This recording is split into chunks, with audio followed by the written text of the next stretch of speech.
भी हमारे deputy CM फिर वही नेतृत्व में तारकेश्वर प्रसाद जी के नेतृत्व में काम लगातार हो रहे हैं। कोरोना के कारण निश्चित रूप से प्रभावित हुए काम, लेकिन सर ये कोरोना के नेतृत्व में थोड़ी नीति आयोग की रिपोर्ट आती है या नीतीश कुमार जी के।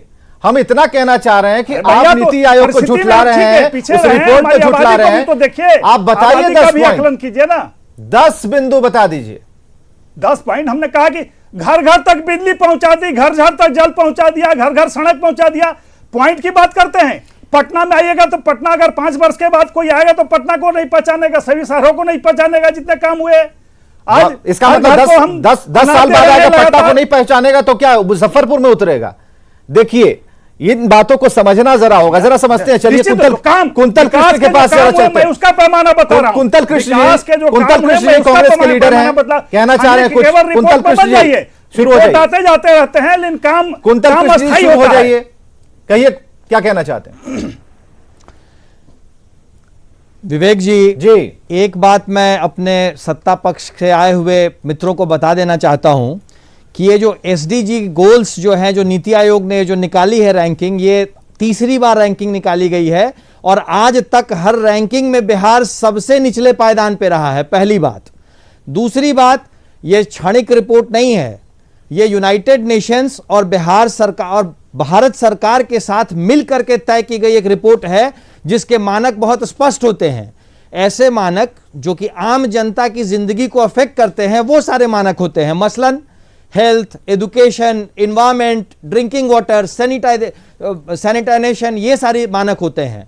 और इन सारे मानकों में जब से SDG goals, sustainable development goal इसका नाम ही है, जब से एसडीजी रैंकिंग नीति आयोग निकाल रही है, जो कि भारत सरकार की संस्था है, यह विपक्ष की, कांग्रेस की या विपक्ष की संस्था नहीं है, ये भारत सरकार की एक संवैधानिक संस्था है। ये चीज तो कुंतल कृष्ण समझ में आ रही है, लेकिन आप विनोद शर्मा की बात आपको नहीं समझ में आ रही है। वो तो कह रहे हैं कि सड़क, बिजली, पानी, स्वास्थ्य सुरक्षा सब कुछ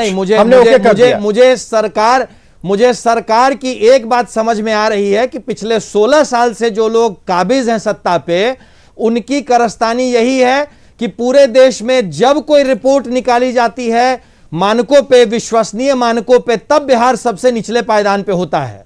इसका कारण है विवेक जी, इसका कारण यह है कि पिछले 16 साल से बातों के अलावा कुछ नहीं हुआ है। जो चीजें गिनाई जाती हैं सरकार की तरफ से, विनोद जी और विनय जी जरा ध्यान से सुनिएगा। बातों के अलावा पहला मानक बातों के अलावा काम नहीं हुआ, कांग्रेस ऐसा मानती है। दूसरा बताइए विवेक जी। दूसरी बात, भारी भरकम बजट जिसकी चर्चा बार बार हमारे सत्ता पक्ष में बैठे दोस्त करते हैं, यह बजट तो अपने आप में एक जांच का विषय है। इतने भारी भरकम रुपए खर्च करने के बाद पिछले 16 साल में हर मानक पे बिहार सबसे फिसड्डी क्यों रहा है?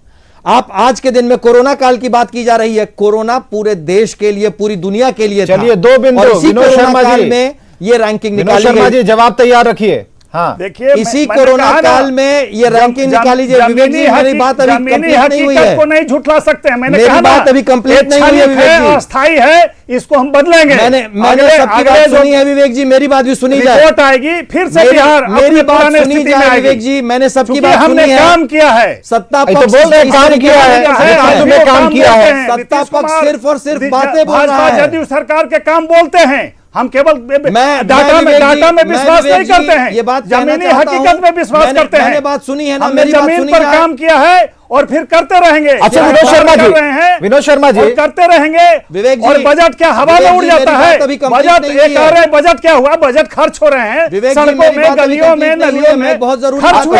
विनोद शर्मा जी कोई हवा में थोड़ी उड़ रहे हैं। विनोद शर्मा जी 2 मिनट कुंतल कृष्ण जी को जरा बोले। क्या गलत है कि जीडीपी 5% से हमने 11% ले जाने का काम किया? मैं आज आपके चैनल पे सबके सामने मांग करता हूं, कोरोना काल में हमने खास करके स्वास्थ्य सुविधाओं की जो शमशानग्रस्त स्थिति देखी है, मैं आपके टेलीविजन चैनल पे केवल बिहार में हुआ है क्या? आपके महाराष्ट्र सरकार में नहीं हुआ है? जहां कांग्रेस की सरकार वहां नहीं हुआ है क्या? 10 साल में स्वास्थ्य ज्यादा हुआ है। कांग्रेस शासित एक श्वेत पत्र निकाले, कांग्रेस शासित राज्यों में और ज्यादा भयावह दृश्य है।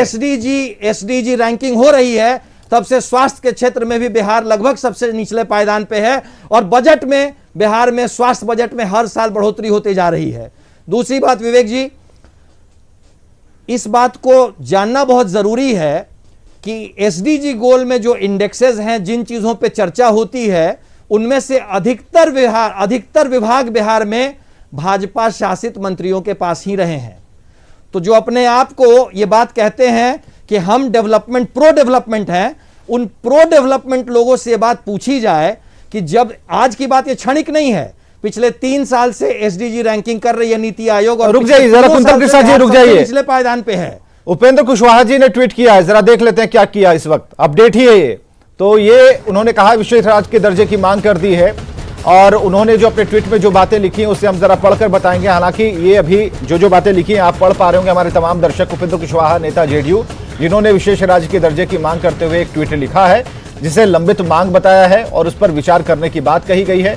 और इसमें लिखा है कि आदरणीय श्री नरेंद्र मोदी जी, बिहार और झारखंड के विभाजन उपरांत प्राकृतिक संपदाओं का अभाव और बिहार वासियों पर प्राकृतिक आपदाओं के लगातार दंश के बावजूद नीतीश जी के नेतृत्व में एनडीए सरकार अपने कुशल प्रबंधन से बिहार में विकास की गति दे रही है, लेकिन वर्तमान दर पर अन्य राज्यों की बराबरी संभव नहीं। नीति आयोग की हालिया रिपोर्ट में इसका प्रमाण है। अतः विनम्र निवेदन है कि बिहार को विशेष राज्य का दर्जा देने की जेडीयू की वर्षों लंबित मांग पर विचार करें, और यही आकांक्षा है। लीजिए, एक मांग और आ गई कि अभी देखिए नीति आयोग की रिपोर्ट, रिजल्ट बहुत खराब है, बच्चा पढ़ नहीं पा रहा है, उसे हॉर्लिक्स की जरूरत है, इसलिए जरा दे दीजिए हॉर्लिक्स।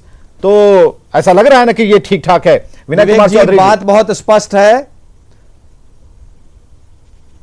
अभी हमारे मित्र कह रहे थे कि हम लोग हवाई बात पर कर रहे हैं, वो जरा सा बतलावे हैं कि राजीव गांधी जी ने विशेष पैकेज जब दिया था, वो विशेष पैकेज कहाँ है, कहाँ चले गए?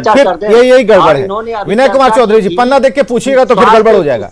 नहीं, छोड़ दीजिए, कहाँ राजीव गांधी पे चले गए? स्वास्थ्य में हमने नहीं, छोड़ दीजिए। अब जरा हम आ रहे हैं, चलिए छात्रों की बात सुन लिया, गुरु के पास हम आ रहे हैं। प्रोफेसर नवल किशोर चौधरी जी अर्थशास्त्री हैं, ले लिए हैं।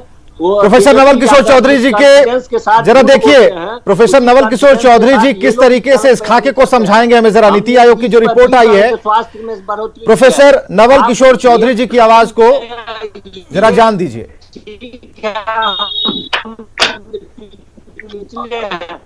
लेकिन हम जो विवेक जी, शिक्षा नीति आयोग योजना आयोग का नया संस्करण है और भारत सरकार के एग्जीक्यूटिव ऑर्डर से ये बना है। और आज की तिथि में भारत सरकार में एनडीए काबिज है। स्वाभाविक रूप से बीजेपी और जेडीयू पार्टियों के प्रतिनिधियों को इसे गंभीरता से लेनी चाहिए जी जी, और यह कहकर के इस रिपोर्ट को नहीं नकारना चाहिए कि ये कोई षड्यंत्र के तहत बनाई हुई रिपोर्ट है। जैसा कि इसके पहले भी हमारे फेलो पैनलिस्ट ने कहा कि इसके पीछे मैंडेट है यूनाइटेड नेशंस का, गवर्नमेंट ऑफ इंडिया का, और ये बहुत ही गंभीर विषय है। इस पर गंभीर चर्चा करने की जरूरत है और इसे स्वीकारने की जरूरत है, पहली बात। दूसरी बात कि 3 तथ्य बहुत स्पष्ट हैं। एक तथ्य को तो आपने बहुत स्पष्ट रूप से सामने रखा है, मीडिया ने भी रखा है और आपने आज रखा है कि बिहार सबसे निचले पायदान पर है और केरल सबसे ऊंचे स्थान पर है। लेकिन 2 तथ्य की ओर आपका ध्यान में फिर आकृष्ट करना चाहूंगा। आप मेरे